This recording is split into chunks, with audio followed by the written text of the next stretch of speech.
Good evening to all students. अभी तक हमने क्लास में 4 पेपर डिस्कस कर लिए हैं और मुझे उम्मीद है कि ये चारों पेपर बच्चों को अच्छे तरीके से क्लियर हो गए होंगे। पैटर्न ऑफ द पेपर को लेकर किन चैप्टर में से लॉन्ग आंसर प्रिपेयर करना है, किन में से शॉर्ट आंसर प्रिपेयर करना है या very short answer type question prepare करना है, ऐसा कोई डाउट मुझे नहीं लगता अब आपके मन में को रहा होगा। इसके साथ साथ कौन सी सेक्शन कितने मार्क्स की आने वाली है ये भी आपको क्लियर हो गया होगा।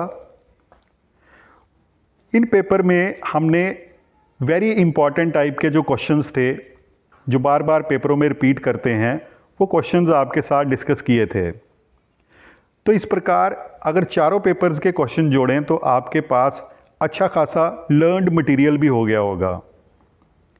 तो आज क्लास में 5th पेपर जो है हम उसे डिस्कस करने जा रहे हैं। तो यहाँ पे 5th पेपर लेफ़्ट साइड पे रखा है और राइट साइड पे सॉल्व्ड पेपर की जो आंसर शीट है वो रखी गई है। तो अब जनरल इंस्ट्रक्शन अब आपको पता है, अब डिस्कस नहीं करेंगे, हम सीधा सेक्शन ए पे आते हैं जो 10 नंबर की रहेगी। ये 10 क्वेश्चन पूछे जाएंगे इसमें। तो यहाँ पे MCQs दिए गए हैं फर्स्ट क्वेश्चन में। तो चलिए इन MCQs को एक एक करके पहले इन्हीं को सॉल्व करेंगे हम लोग।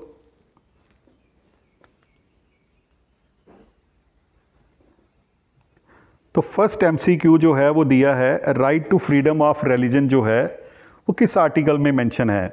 तो जब आप फंडामेंटल राइट्स पढ़ रहे थे तो उस समय आपने पढ़ा था कि right to freedom of religion जो है वो आर्टिकल 25 से लेके 28 में मेंशन्ड है। तो राइट आंसर जो है वो बी रहेगा। इसके बाद नेक्स्ट क्वेश्चन, फंडामेंटल ड्यूटीज़ जो हैं वो कॉन्स्टिट्यूशन के किस पार्ट में दी गई हैं। तो फंडामेंटल ड्यूटीज़ जो हैं वो कॉन्स्टिट्यूशन के पार्ट 4th में दी गई है। पार्ट 4th का ए जो भाग है उसमें दी गई हैं। देन इस थर्ड जो MCQ है, the main function of executive is, executive का मुख्य काम क्या है। हमें पता है लेजिस्लेचर का काम लॉ बनाना है, एग्जेक्टिव का काम जो है वो एग्जीक्यूट करना है और जुडिशरी का काम जो है वो लॉज को इंटरप्रेट करना है। तो अब एग्जीक्यूशन जब करना होता है तो वहाँ पे लॉ एंड ऑर्डर जो है वो ज़रूर चाहिए। तो यहाँ पे एग्जेक्टिव का ये काम रहेगा maintenance of law and order. तो ये जो पार्ट ए है इज़ द राइट आंसर।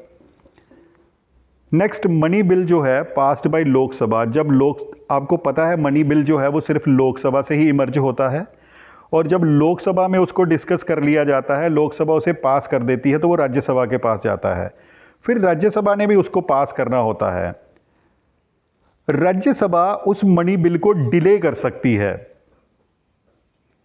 कितने दिन तक डिले कर सकती है? तो राज्यसभा जो है वो उस मनी बिल को 14 डेज तक डिले कर सकती है। तो answer is 14 days, B answer. Next, which one of the following is incorrect. Incorrect मतलब इनमें से ये 4 ऑप्शन दिए हैं, इनमें से एक ऑप्शन गलत है। पहला ऑप्शन है supreme court is the guardian of the constitution. ये बिल्कुल सही है, ये गलत नहीं है। सुप्रीम कोर्ट जो है वो संविधान का रक्षक है। Supreme court is the guardian of liberty of the people, बिल्कुल ये भी सही है। लोगों की जो फ्रीडम है, लिबर्टी है, सुप्रीम कोर्ट उसे भी गार्ड करता है, उसकी भी रक्षा करता है। Supreme court is the guardian of states in the federation, ये भी बिल्कुल ठीक है। नहीं तो यूनिटरी गवर्नमेंट जो है वो बाईपास कर जाएगी स्टेट गवर्नमेंट्स को। तो सुप्रीम कोर्ट में जो फेडरल स्ट्रक्चर लिखा हुआ है वो स्टेटों को गार्ड करता है, रक्षा करता है, उनकी पावर को छीनने नहीं देता। तो ये भी ठीक है। तो लास्ट डी में the supreme court is the guardian of the president, ये बिल्कुल गलत है। तो यही वो इनकोरेक्ट आंसर है। तो डी आंसर जो है वो is the right answer. 6th MCQ, positive liberty means. Positive liberty का क्या मतलब है? लिबर्टी टू डू एनीथिंग, ये तो नेगेटिव लिबर्टी है। लिबर्टी विद रिस्ट्रेंट्स, बिल्कुल ये वाला ऑप्शन है कि वहाँ पे आज़ादी तो होनी चाहिए पर प्रतिबंध भी होने चाहिए। मतलब ये लिमिट के बाद वहाँ पे रिस्ट्रेंट जो हैं, जो लिमिट्स हैं वो शुरू हो जानी चाहिए। तो ये जो आपका बी पार्ट है, बी, ये बी ऑप्शन जो है is the right answer, liberty with restraints. Next 7th, who is the chairman of second backward class commission. Second backward class का जो चेयरमैन थे वो कौन थे? तो वो बीपी मंडल थे। इनको लेके मंडल कमीशन का गठन किया गया था। तो ये BP Mandal is the right answer. 12th class में आप पढ़ेंगे, पूरा क्वेश्चन ही पढ़ेंगे। नेक्स्ट, राइट टू वोट जो है ये किस प्रकार का अधिकार है? क्या ये सोशल राइट है, पॉलिटिकल राइट है, इकोनॉमिक राइट है या मॉरल राइट है? भाई right to vote, right to contest election, right to hold public office, right to criticise the government, ये सारे अधिकार जो हैं ये पॉलिटिकल राइट्स होते हैं। तो B political right is the right answer. Next, amendment can be done. भाई देश का जो संविधान है उसमें संशोधन मतलब बदलाव, चेंज जब लाया जाता है तो किस आर्टिकल के अंडर लाया जाता है? कौन सा आर्टिकल यूज़ किया जाता है? तो आर्टिकल 368 का इस्तेमाल किया जाता है। तो right answer is A, article 368। Last MCQ है, in India the power of judicial review is. जो जुडिशियल रिव्यू की पावर है जुडिशरी के पास, ये कैसी पावर है? क्या ये एक्स्ट्रा कॉन्स्टिट्यूशनल है? नो। क्या ये अनकॉन्स्टिट्यूशनल है? नो। ये कॉन्स्टिट्यूशनल है। संवैधानिक रूप से ये पावर जो है ये जुडिशरी को दी है, जुडिशियल रिव्यू की। तो राइट आंसर जो है वो सी है। तो सी इज द राइट आंसर। इसके बाद हम लोग सेक्शन बी पे चलेंगे। सेक्शन बी में मैंने आपको बताया है कि 2 नंबर के 9 क्वेश्चन पूछे जाते हैं, 9 क्वेश्चन पूछे जाते हैं।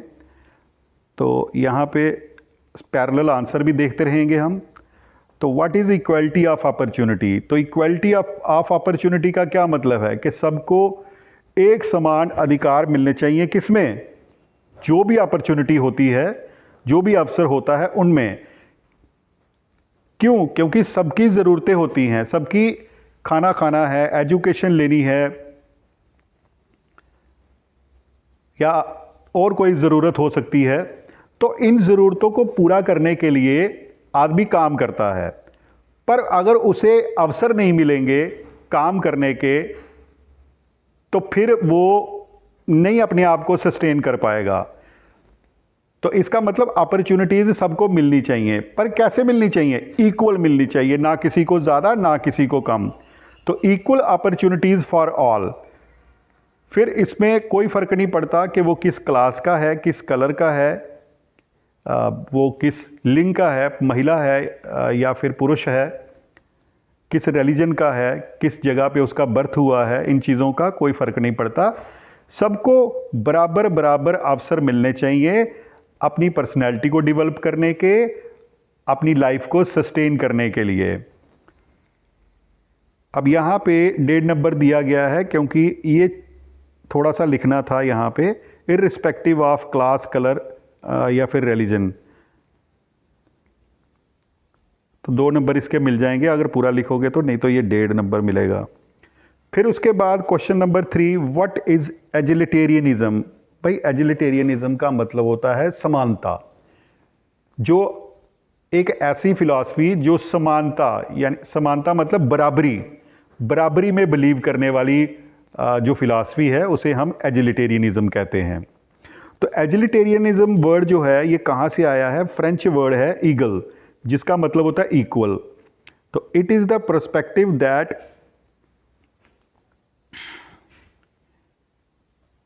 Inferior the equality and equal treatment.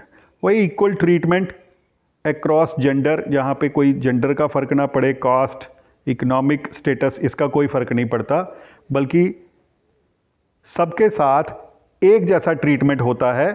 तो उस समाज को भी हम क्या कहेंगे? एजिलिटेरियन सोसाइटी कहेंगे। तो 2 नंबर इसके मिल जाएंगे इतने से मटेरियल के। उसके बाद question number 4, what do you mean bye double citizenship? तो डबल सिटीजनशिप का मतलब है कि एक ही समय पे आप एक नहीं बल्कि 2 देशों के या 2 स्टेटों के अगर आप नागरिक हैं तो आपको डबल सिटीजनशिप बोला जाएगा कि आपके पास डबल सिटीजनशिप है। तो double citizenship refers to person holding citizenship of two different countries, और दोनों ही देशों से उसे क्या मिल रहा है, granting them rights and privileges in both countries. Laws और रेगुलेशन जो हैं regarding dual citizenship vary between countries. तो जो लॉज होते हैं या फिर रेगुलेशंस होते हैं वो दोनों देशों के अप्लाई होते हैं उस पर, और फिर उसने दोनों देशों के वो लॉज और रेगुलेशन मानने होते हैं। Next question, fifth question, mention two ways for securing social justice. तो सोशल जस्टिस को सिक्योर करने के दो तरीके बताइए। जैसे यहाँ पे दो तरीके लिखे हुए हैं, ensuring equal rights and opportunities, कि सबको बराबर बराबर अधिकार और अवसर मिलें, अपॉर्चुनिटीज़ मिले, तो इससे क्या होगा, समाज में सोशल जस्टिस की स्थापना होगी। जैसे implementing affirmative action like reservation for marginalised groups, to address historical inequalities, ऐतिहासिक रूप से जो इनइक्वालिटीज़ हैं उसको दूर करने के लिए, मतलब जो सदियों से चली आ रही इनइक्वालिटी है उसे दूर करने के लिए मार्जिनलाइज्ड कम्युनिटीज़ को रिजर्वेशन होनी चाहिए, तो इससे समाज में जस्टिस आएगा। दूसरा, वेलफेयर प्रोग्राम्स, तो अलग जो सरकारें होती हैं वो तरह तरह के वेलफेयर प्रोग्राम्स चलाती हैं ताकि समाज में जो लोगों की कंडीशंस हैं उन लोगों की जो मतलब कि इक्वालिटी में नहीं आ पा रहे हैं, ताकि उनको सुधारा जा सके, सबकी सोशल कंडीशंस को सुधारा जा सके। तो इसके लिए सरकार जो है वो समय समय पर वेलफेयर प्रोग्राम्स चलाती है, तो इससे भी समाज में जस्टिस जो है वो सिक्योर होता है। नेक्स्ट, उसके बाद question number 6, mention the conditions for becoming a citizen of India. तो ये आपने पढ़ा हुआ है, वही जो इंक्लूजन था, मतलब नागरिकता ले कैसे सकते हैं। तो जैसे यहाँ पे लिखा हुआ है मैरिज बाय मैरिज पहला है, दूसरा है परचेज इमूवेबल प्रॉपर्टी, खरीद के इमूवेबल प्रॉपर्टी को खरीद के, जैसे लैंड घर हो गया कुछ भी। फॉर एक्वाइजेशन ऑफ टेरिटोरी, किसी देश को जीत लो तो आप मतलब कि आप किसी की टेरिटरी को एक्वायर कर लेते हो तो ऑटोमेटिकली आप उसके सदस्य बन जाओगे। जैसे ये तो पुराना तरीका जब युद्ध वुद्ध होते थे तो। और बाय रेजिग्नेशन, ये गलत है, रेजिग्नेशन से आप त्यागते हो, ये गलत है, इसको मैं ठीक कर रहा हूँ यहाँ पे। ये वाला जो है कहाँ गया,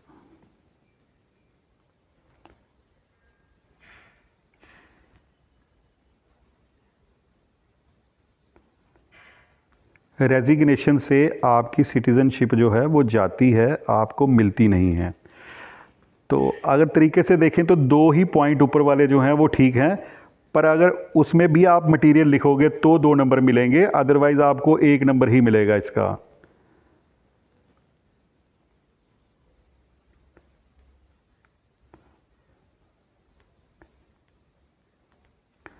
देन इसके बाद नेक्स्ट क्वेश्चन पूछा गया है,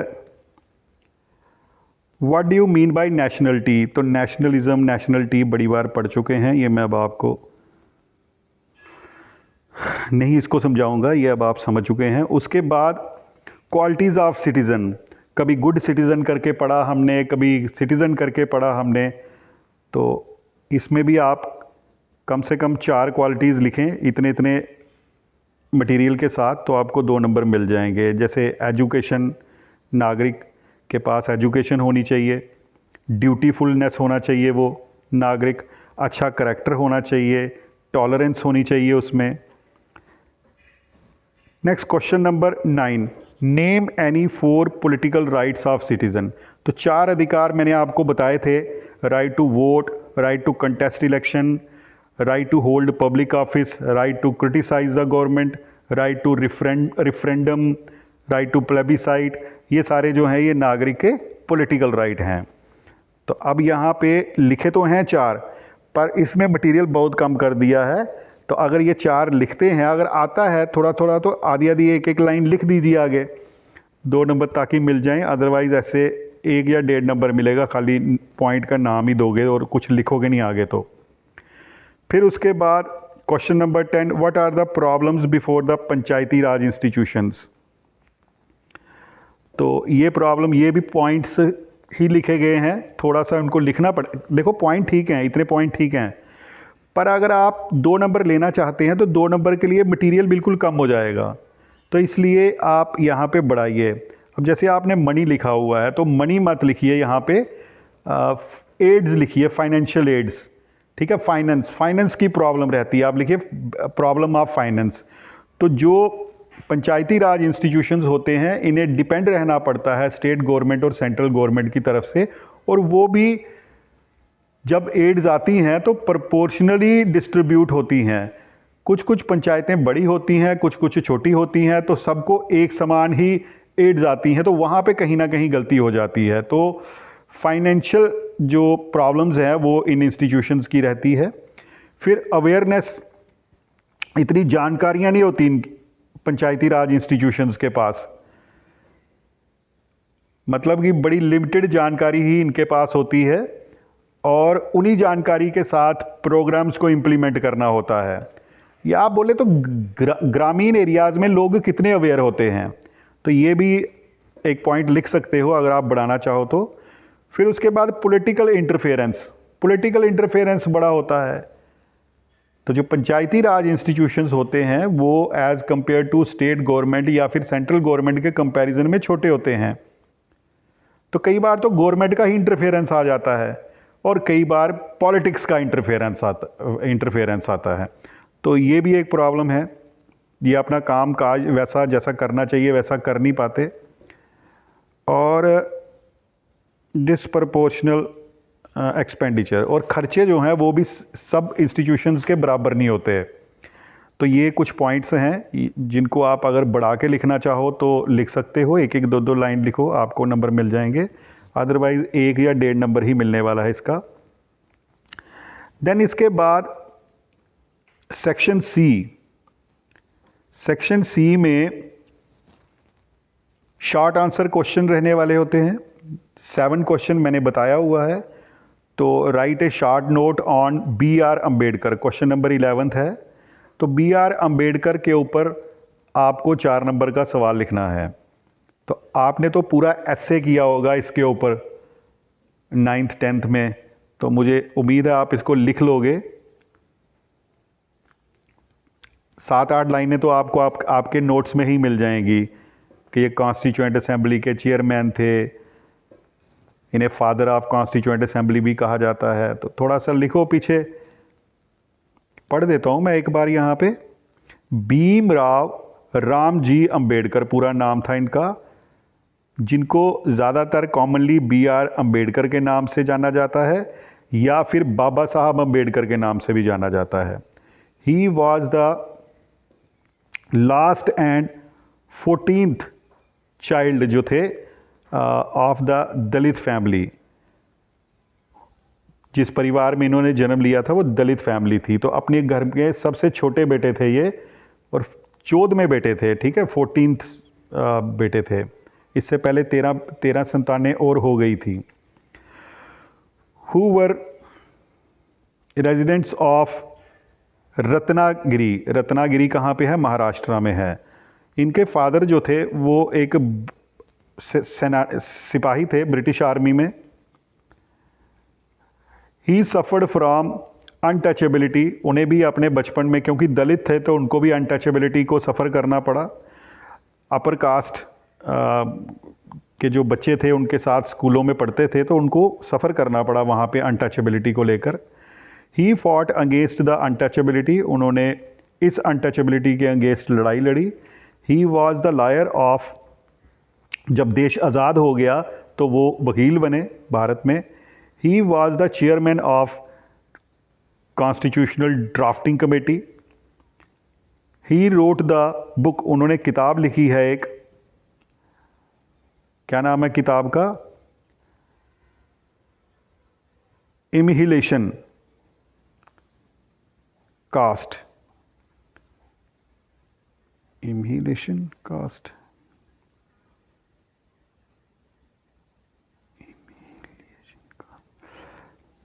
ही रोट इंडियन कॉन्स्टिट्यूशन, उन्होंने भारत का संविधान लिखा। सारा ऐसे ही नहीं बोल सकते हम उन्होंने संविधान लिखा, तो जो संविधान लिखने का जो एक प्रक्रिया चल रही थी उनमें उनका भी योगदान है। Which emphasized to securities to Indians, उसी की वजह से आज भारत जो हैं वो सिक्योर हैं। He is known for his work, उन्हें उनके काम से जाना जाता है, जैसे उन्होंने वकालत की, इकोनॉमिस्ट थे वो, फ्रीडम फाइटर भी थे। He was honoured the highest civilian award, Bharat Ratna, 1990 में उन्हें भारत का सबसे बड़ा जो अवार्ड था भारत रत्न अवार्ड वो दिया गया। तो मिल जाएंगे इसके 4 नंबर, इतना मटेरियल लिखोगे तो। उसके बाद question number 12, right a short note on constituent assembly of India. ये बड़ी बार लिख चुके हो आप, आगे बढ़ेंगे हम इस यहाँ से।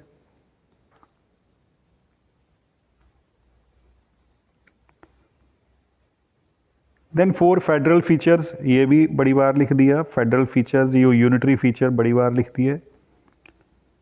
फिर उसके बाद ये वाला कंपोजिशन ऑफ राज्यसभा,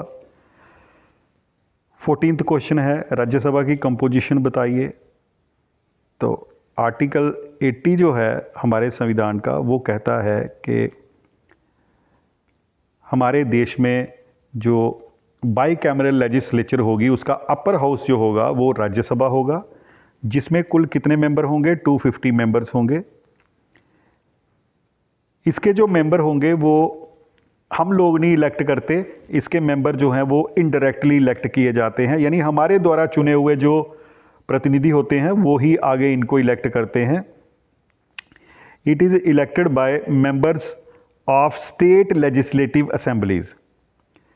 इसके जो इलेक्शन होते हैं वो हमारी तरह नहीं होते, जब हम नहीं वोट डालते तो first past the post system के मेथड से नहीं होते, बल्कि प्रोपोर्शनल रिप्रेजेंटेशन के द्वारा होते हैं, by single transferable vote system. ये मेथड अपनाया जाता है। राष्ट्रपति जो है वो अपने 12 मेंबर जो हैं वो राज्यसभा में नॉमिनेट करके रखता है, यानी अपनी तरफ से, मतलब जो उसे लगता है कि अपने अपने फील्ड के स्किलफुल एजुकेटेड लोग हैं, नॉलेज वाले लोग हैं, उन्हें वो यहाँ पे रखता है। जैसे सचिन तेंदुलकर भी कभी राज्यसभा के सदस्य थे, लता मंगेशकर आर्ट के फील्ड की वो भी सदस्य रही, फिर अब्दुल कलाम आज़ाद वो भी राज्यसभा के सदस्य रहे क्योंकि वो अपने फील्ड के स्पेशलिस्ट थे, साइंटिस्ट थे। 238 मेंबर जो हैं वो अलग अलग स्टेटों से और यूनियन टेरिटरी से इनडायरेक्टली इलेक्ट होके आते हैं, और 12 सदस्य जो हैं वो राष्ट्रपति जो है वो नॉमिनेट करके रखता है। वाइस प्रेसिडेंट जो है वो चेयरमैन होता है राज्यसभा का, वो एक्स ऑफिशियो चेयरमैन होता है। दूसरे शब्दों में वो प्रिजाइडिंग ऑफिसर भी होता है राज्यसभा का, यानी राज्यसभा की जितनी भी मीटिंग्स होती हैं वो उसी की अध्यक्षता में होती हैं। इसके साथ साथ राज्यसभा का एक डिप्टी चेयरमैन भी होता है, who is responsible to Rajya Sabha, जो राज्यसभा को रिस्पॉन्सिबल होता है, यानी राज्यसभा को जवाबदाही होती है उसकी, वो राज्यसभा के सदस्य उससे पूछ सकते हैं। जब वाइस प्रेसिडेंट जो है एक्ट एज प्रेसिडेंट, क्योंकि अगर देश के राष्ट्रपति की डेथ हो जाए या वो रिज़ाइन कर दे या फिर वो देश में नहीं है कहीं बाहर गया है, तो उस समय वाइस प्रेसिडेंट सारे काम राष्ट्रपति के करेगा। तो फिर उस समय जो वाइस प्रेसिडेंट है इसके काम कौन करेगा? तो when vice president act as president he has no power, उस समय उसकी जो वाइस प्रेसिडेंट की पावर होती है वो नहीं होती, एंड हैज़ नो पावर, और ना ही वो राज्यसभा का चेयरमैन होता है।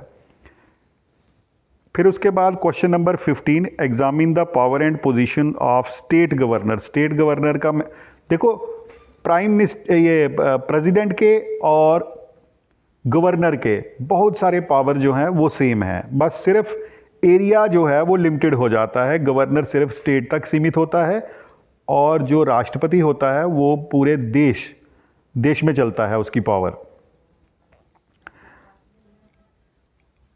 तो यहाँ पे भी वही होगा कि हर एक बिल जो है जो स्टेट लेजिस्लेचर पास करेगी वो गवर्नर के पास भेजा जाएगा फाइनल मंजूरी के लिए। जैसे पार्लियामेंट जो बिल पास करता है वो राष्ट्रपति के पास जाता है, ऐसे ही स्टेट लेजिस्लेचर जो बिल पास करती है वो गवर्नर के पास जाता है फाइनल मंजूरी के लिए। और गवर्नर के पास पावर होती है कि वो उस बिल को मंजूरी दे या नहीं दे। विद होल्ड करके भी रख सकता है वो, और वापस भी भेज सकता है फर्दर डिस्कशन के लिए, एक बार और डिस्कस करो, रीडिस्कशन के लिए। फिर उसके बाद एडमिनिस्ट्रेटिव पावर्स क्या हैं? गवर्नर जो है वो चीफ मिनिस्टर को अपॉइंट करता है, जैसे राष्ट्रपति प्राइम मिनिस्टर को अपॉइंट करता है, गवर्नर चीफ मिनिस्टर को अपॉइंट करता है, और फिर उसके कहने पे काउंसिल ऑफ मिनिस्टर भी अपॉइंट करता है। जैसे राष्ट्रपति पहले प्रधानमंत्री को अपॉइंट करता है और फिर उसकी एडवाइस पे उसकी काउंसिल ऑफ मिनिस्टर को अपॉइंट करता है। फाइनेंशियल पावर क्या है? It is only on the recommendation, by governor की रिकमेंडेशन के बाद ही मनी बिल जो है वो स्टेट असेंबली में लाया जाता है। जैसे पार्लियामेंट में मनी बिल जो है वो राष्ट्रपति की रिकमेंडेशन के बाद ये पार्लियामेंट में लाया जाता है, हाउस में लाया जाता है। जुडिशियल पावर क्या है? अंडर जुडिशियल पावर गवर्नर जो है उसके पास पावर होती है कि वो भी किसी को क्षमा कर सकता है, किसी भी नागरिक की सज़ा को कम कर सकता है, माफ़ कर सकता है। Who has seen tried and convict of some offences, किसी कसूर, किसी मतलब कि अगर देश का कानून तोड़ा है तो उसमें वो सज़ा को माफ़ कर सकता है या कम कर सकता है। फिर उसके बाद question number 16, what is need for judiciary, why do we need judiciary in India. तो ये भी आप बड़ी बार लिख चुके हैं जुडिशरी को लेके, ये नीड ऑफ इंडिपेंडेंट, ये हो गया क्वेश्चन आपका। देन इसके बाद write a short note on writ of mandamus, writ of quo warranto, तो दोनों के ऊपर नोट लिखने को बोला है। तो राइट टू कॉन्स्टिट्यूशनल रेमेडी जो है उसमें 5 प्रकार की रिट्स का वर्णन है, 5 प्रकार की रिट्स के बारे में लिखा है, जिनमें से 2 यहाँ पे पूछी हैं। तो रिट ऑफ मंडामस जो है is mentioned in article 32 of Indian constitution. ये रिट कब यूज़ की जाती है? Is used by supreme court to a lower court, अपने से नीचे वाले कोर्ट को, to consider the case going beyond its jurisdiction, के अपने से जो मतलब कि जो आपकी जूरिस्डिक्शन का केस नहीं है उसको कंसीडर करने के लिए सुप्रीम कोर्ट ये वाली रिट जारी करता है। The writ is also issued by high court, ये रिट जो है ये हाई कोर्ट भी इशू करता है। सुप्रीम कोर्ट इशू करता है दिस रिट को फॉर प्रोटेक्टिंग फंडामेंटल राइट्स, नागरिक के जो फंडामेंटल राइट्स हैं उनको, उनकी प्रोटेक्शन के लिए ये रिट यूज़ करता है। हाई कोर्ट जो है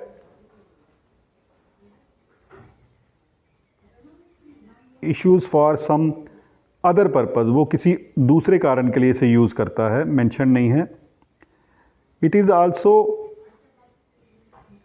mentioned in the article 32 of the Indian constitution. Writ of quo warranto भी आर्टिकल 32 में लिखी गई है। दिस रिट, इस रिट का मतलब होता है कि एक आदमी जो है जो किसी पर्टिकुलर ऑफिस को होल्ड किए हुए है, कहीं पे सरकारी कर्मचारी है या ऑफिसर है, but is not entitled to hold that office, then the court issued, तब कोर्ट जो है वो इस प्रकार की रिट को निकालते हैं, क्यू वारंटो को, जो एक प्रकार का प्रोहिबिशन होता है, मना करता है उस पर्सन को फ्रॉम ऑफिस ऑफ होल्डिंग से, मतलब कि आप इस दफ्तर को नहीं संभाल सकते, आप यहाँ पे मत बैठिए इस चेयर पे। इसके बाद सेक्शन डी है। सेक्शन डी के बारे में मैंने आपको बताया है कि सेक्शन डी में पैसेज बेस्ड क्वेश्चन रहने वाला है, ठीक है, जहाँ पे आप पैसेज को पढ़ेंगे और फिर नीचे क्वेश्चंस दिए होंगे तो उन क्वेश्चंस के आंसर लिखने हैं। तो जो इसमें टेक्निकलिटीज थी वो मैंने बता दी हैं। जैसे यहाँ पे पहले मैं पैराग्राफ पढ़ता हूँ। Equality is cornerstone of modern democratic societies, striving to ensure fairness and justice for all individuals regardless of their background or characteristics. It encompasses various dimensions including political, social and economic equality, each playing a crucial role in shaping the fabric of a just society. Political equality refers to the principle that every citizen has equal rights and opportunities to participate in political processes. This includes the right to vote, run the office, and express one's opinion freely without discrimination. In democratic nations, political equality forms the bedrock of representative governance, ensuring that every voice is heard and considered in decision-making processes. Social equality, on other hand, pertains to equal treatment and opportunities for all members of society, irrespective of factors such as race, gender, religion, and socio-economic status. It advocates for the elimination and discriminatory practices and promotion of inclusivity and diversity in the sphere of life. Social equality fosters a sense of belonging and community where individuals can thrive and contribute to the collective welfare without fear and prejudice of marginalization. Economic equality addresses disparities in wealth, income, and access to resources within society. It advocates for fair distribution of wealth and opportunities, aiming to reduce poverty and promote upward justice, mobility for individuals and disadvantaged backgrounds. Economic equality is closely linked to social justice as it seeks to ensure that everyone has the means to lead a dignified life and pursue their aspirations without facing system barriers of inequality and opportunity. तो आप इस paragraph में देखिए, इस paragraph में सिर्फ equality के बारे में बताया है और उसकी टाइप्स के बारे में बताया है ना। अब क्वेश्चंस पे चलते हैं।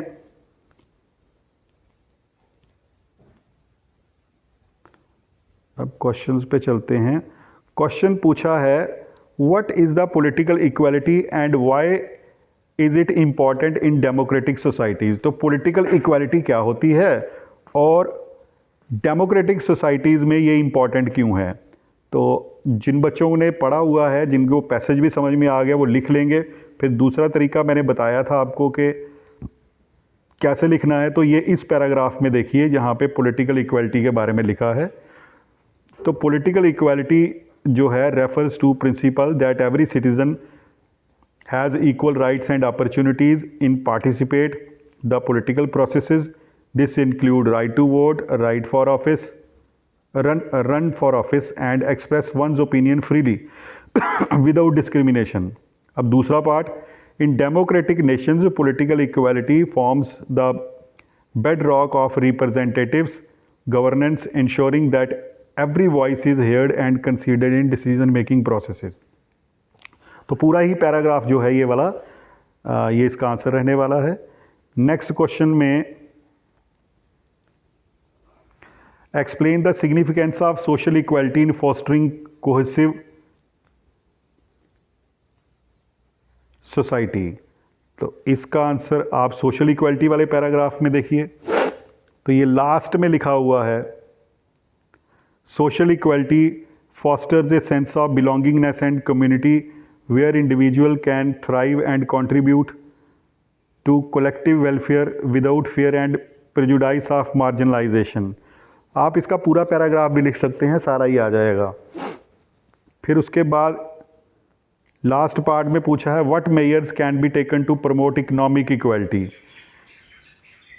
तो इकोनॉमिक इनइक्वालिटी को तो ये लास्ट वाले पैराग्राफ में मिल जाएगा आपको। तो इकोनॉमिक इक्वालिटी को प्रमोट करने के लिए तो इकोनॉमिक डिस्पैरिटीज ऊपर मीनिंग बताया हुआ है। फिर economic equality is closely linked to social justice.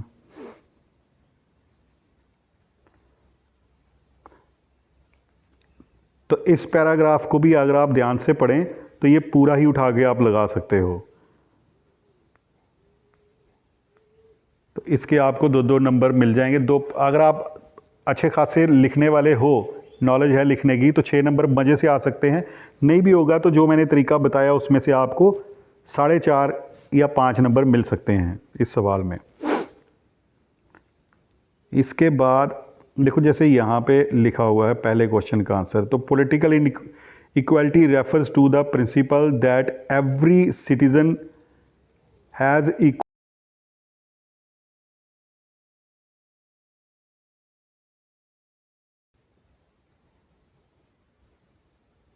For that, you'll have to turn off airplane mode. So political equality refers to the principle that every citizen has equal rights and opportunities to participate in the political processes. It is important in democratic nation, किसी भी democratic nation में ये important है, because it forms the bedrock of representative government, क्योंकि ये जड़ समझी जाती है किसी भी डेमोक्रेटिक गवर्नेंस की। तो यहाँ पे मिसिंग था कि वो कौन कौन से पॉलिटिकल राइट हैं, तो मैंने लिख दिया वोट या कंटेस्ट इलेक्शन वगैरह। तो ये डाल दीजिए बीच में, फिर आपको नंबर मिल जाएंगे 2 नंबर। फिर उसके बाद सोशल इक्वालिटी वाला जो सवाल था, ये कहाँ गया, explain the significance of social equality in fostering cohesive. तो social equality fosters a sense of belonging and community where individuals can thrive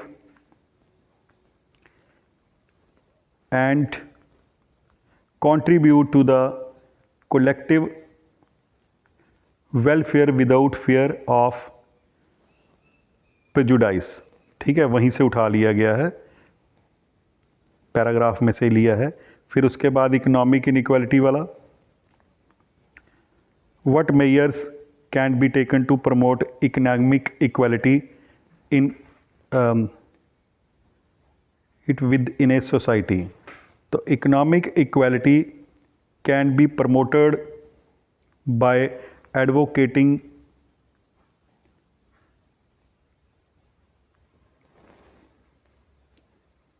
ये वर्ड कुछ पढ़ा नहीं जा रहा, ऑफ वेल्थ। तो आप पैराग्राफ में से ही उठा लो ये, ठीक है, थोड़ा सा क्लियर नहीं है यहाँ पे, वर्ड भी आगे पीछे लिखा हुआ है। देन इसके बाद सेक्शन ई है।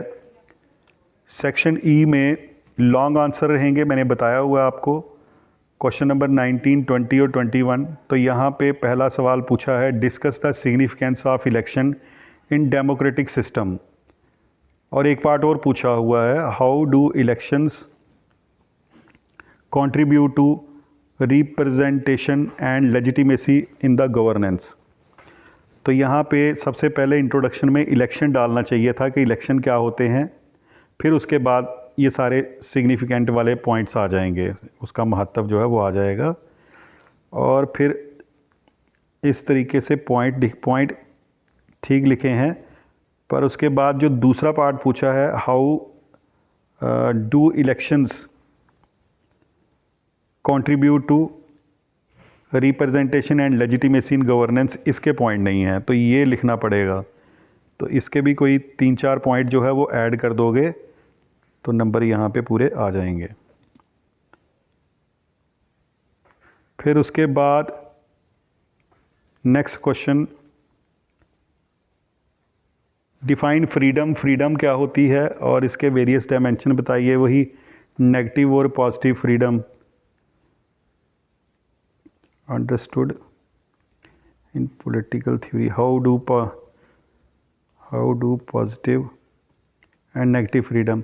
तो वही पहले तो आपको फ्रीडम बताना है और फिर डिफरेंट डायमेंशंस बतानी है, उसकी डिफरेंट टाइप्स बतानी है पॉजिटिव और नेगेटिव करके, और फिर दोनों का डिफरेंस बता देना है। तो ये ऊपर फ्रीडम के बारे में बताया है, फिर उसके बाद ये नीचे डिफरेंस बता दिया है। ठीक है, हाँ तो ये किया हुआ क्वेश्चन है ये, और ज़्यादा आगे नहीं बढ़ाऊँगा मैं। फिर उसके बाद नेक्स्ट 21st क्वेश्चन है, what are fundamental principle of secularism. तो सेकुलरिज्म के फंडामेंटल प्रिंसिपल क्या हैं, क्या होता है, मतलब सेकुलरिज्म के लिए ज़रूरी है कि वहाँ पे सेपरेशन ऑफ रिलीजियस इंस्टीट्यूशंस हों फ्रॉम स्टेट इंस्टीट्यूशन, यानी जो स्टेट के इंस्टीट्यूशंस हैं जैसे सरकार है, वो रिलीजियस इंस्टीट्यूशन जैसे चर्च हैं उनसे सेपरेट हों। फिर वहाँ पे ज़रूरी है freedom to practise one's faith और बिलीफ विदाउट हार्मिंग अदर्स। हर एक आदमी को छूट होनी चाहिए कि वो अपनी आस्था, अपनी फेथ के अकॉर्डिंग अपने धर्म को प्रैक्टिस करे बिना किसी दूसरे को नुकसान पहुँचाए।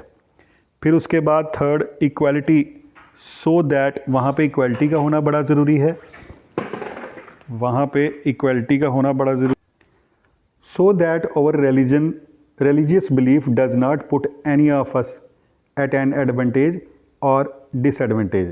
तो इक्वालिटी का होना बड़ा ज़रूरी है ताकि हमारा जो रिलीजियस बिलीफ है वो हम पे थोपा ना जाए, या किसी दूसरे का रिलीजियस बिलीफ हम पे थोपा ना जाए, कोई एडवांटेज में ना रहे, कोई डिसएडवांटेज में ना रहे। तो वहाँ पे भी सबको इक्वालिटी होनी चाहिए, यानी रिलीजियस इक्वालिटी होनी चाहिए। फिर separation of state from religion, इसी को खोल के लिखा हुआ है, फ्रीडम ऑफ रिलीजन होनी चाहिए, इक्वालिटी, इन्हीं पॉइंट्स को थोड़ा और खोल के लिखा हुआ है, और भी जुड़ सकते हैं वैसे अगर आप जोड़ो तो क्वेश्चन इनकम्प्लीट है, क्वेश्चन पूरे मायने में कंप्लीट नहीं है। फिर नेक्स्ट क्वेश्चन नंबर 19th का और part, explain the concept of proportional representation. Proportional representation आपको पता है, और फिर प्रोपोर्शनल रिप्रेजेंटेशन और first past the post system में क्या डिफरेंस है वो मैंने आपको एक पेपर में क्लियर कर दिया है ये पूरा क्वेश्चन। फिर उसके बाद 20th क्वेश्चन का आर part, what do you mean by freedom, और इसकी अलग अलग टाइप्स कौन सी हैं। तो फ्रीडम लिखोगे, फिर पॉजिटिव फ्रीडम, नेगेटिव फ्रीडम पूरा लिखोगे, या फिर दूसरी टाइप्स जो लिखनी है आपने, political freedom, social freedom, civil freedom, आप उनका भी जिक्र यहाँ पे कर सकते हो। और फिर लास्ट क्वेश्चन है 21st का और part, explain the forces that threatened the growth of secular state in India. तो इसका आंसर जब आप शुरू करोगे तो आपने पहले तो सेकुलरिज्म बताओ क्या होता है, फिर India as a secular state बताओ क्या होता है, सेकुलरिज्म इन इंडिया करके, और फिर ये पॉइंट्स जो हैं ये आपने बड़ी बार पढ़े हैं, पॉइंट्स यहाँ से ले लीजिए, पॉइंट्स मैंने लिख दिए हैं और इनको डिस्कस कीजिए आप, ठीक है। जैसे कम्युनलिज्म हो सकता है, सांप्रदायिकता, तो अपनी अपनी कम्युनिटी को लेके सबका जो है वो एक फेवर होता है, और कभी कभी जब ये एक्सट्रीम लेवल पे जाता है तो फिर ये ख़राब हो जाता है, फिर ये ठीक नहीं रहता, जिसका मतलब होता है कि मेरा धर्म या मेरी कम्युनिटी जो है वो बढ़िया है, वो सुपीरियर है, पर इसका ये मतलब नहीं होता कि दूसरी जो है वो इन्फीरियर है। पर जब कम्युनलिज्म वर्ड आता है तो ये चीज़ बीच में आती है, और फिर बाद में यही कम्युनिटी हेटेडनेस, ठीक है, घृणा, नफ़रत में बदलती है, और बाद में फिर उसके कॉन्सिक्वेंसेस ठीक नहीं होते, दंगे होते हैं, रियॉट होते हैं, वायलेंस होता है। फिर उसके बाद आइडेंटिटी पॉलिटिक्स, ठीक है, जब जब रिलीजन का इस्तेमाल पॉलिटिक्स के लिए किया जाएगा तो वहाँ पे कभी भी सेकुलरिज्म ग्रो नहीं कर सकता। लोगों से वोट मांगे जाएंगे। जैसे अभी देखो, अभी इलेक्शनों में क्या हो रहा है, यही तो हो रहा है। लोग रिलीजन को लेके वोट मांग रहे हैं, लोग रिलीजन को लेके मोबिलाइज प्रोग्राम्स चला रहे हैं, लोगों को इकट्ठा कर रहे हैं, अपने रिलीजन के लोगों को इकट्ठा कर रहे हैं ताकि हमें सीटें दो। फिर उसके बाद एक्सट्रीमिज़म। एक्सट्रीमिज़म बता दिया मैंने, जब ऐसी भावना आ जाए कि मेरा रिलीजन सुपीरियर है और दूसरा इन्फीरियर है, तो ये एक्सट्रीमिज़म पे चला जाएगा। फिर आप क्या करोगे, फिर आप किसी भी हद तक जा सकते हो। लड़ाई होती है, लड़ाई हो जाए, वायलेंस होता है, वायलेंस हो जाए, रियाट होता है, रियाट हो जाए। तो एक्सट्रीमिज़म किसी भी चीज़ का ठीक नहीं होता। फिर उसके बाद कास्टिज़म। भारत जैसे देश में कास्टिज़म का बड़ा इम्पैक्ट है। कास्टिज़म भी कहीं ना कहीं भारत के सेकुलर जो फैब्रिक है उसे ग्रो नहीं होने देता।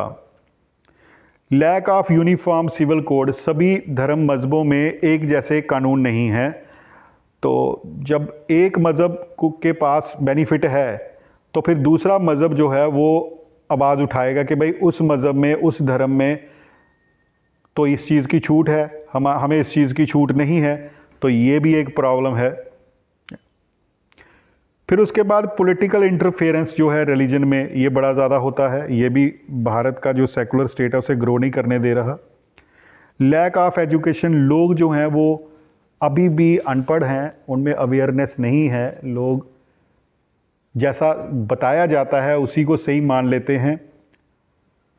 घर घर में जो शिक्षा दी जाती है, आमतौर पे हमने भी देखा होगा कि वो अपने रिलीजन को फेवर और दूसरे रिलीजन के अपोज में समझाया जाता है। तो यहाँ पे फिर बच्चे बड़े होके जो हैं वो ज़्यादा नफ़रत लेके बड़े होते हैं। तो फिर कैसे मतलब कि ऐसा देश जो है वो सेकुलर बनेगा। इनटॉलरेंस। लोगों में बर्दाश्त नहीं है। लोग चाहते हैं कि हमारा धर्म, हमारे लोग को बेनिफिट मिले, हमें बेनिफिट मिले, दूसरे को मिले या ना मिले। टॉलरेट नहीं कर पाते हैं दूसरे धर्म मज़हब को। तो ये भी प्रॉब्लम है दूसरे रिलीजन को। तो ये कुछ पॉइंट्स मैंने आपको बताए। ज़रूरी नहीं जो मैंने बोला वही मटेरियल लिखना है। आप कुछ इनमें बढ़ाइए, कुछ इनको लिखिए, अपने तरीके से लिख लीजिए ताकि सवाल बन जाए आपका। तो ये पेपर आपका कंप्लीट हो गया बेटा। मुझे उम्मीद है कि आज का जो 5th पेपर था वो भी आपको अच्छे तरीके से क्लियर हो गया होगा। Thank you very much.